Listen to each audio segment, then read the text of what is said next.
সময়টা মোটেও ভালো যাচ্ছে না এমির। মাঠের খেলায় ভুল তো হচ্ছেই, এবার পেলেন দুঃসংবাদও। চলতি মৌসুমে অ্যাস্টন ভিলার হয়ে ক্লিনশিট রাখতে পেরেছেন মাত্র 2টি। বিশ্বকাপের বাকি অল্প কিছু মাস, তার আগেই জাতীয় দলের স্কোয়াড থেকে বাদ পড়লেন তিনি। স্কলানির ভাষায় যদিও অ্যাঙ্গোলার বিপক্ষে ঘোষিত 24 জনের বেশ কয়েকজনই নতুন, তাদের বিশ্বকাপের আগেই বাজিয়ে দেখতে চান তিনি।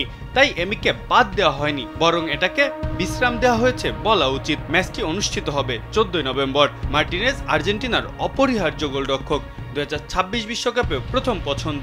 কোচিং স্টাফ তাকে বিশ্রাম দিয়ে বাকিদের পরখ করতে চান, তাই তো অ্যাঙ্গোলার বিপক্ষে দেখা দিতে পারে ওয়াল্টার বেনিতেজকে মূল একাদশে। পিএসভি ছেড়ে ক্রিস্টাল প্যালেসে যোগ দেওয়া এই গোলকিপার প্রিমিয়ার লিগে নিয়মিত না খেললেও লিগ কাপে খেলেছেন 2টি ম্যাচ।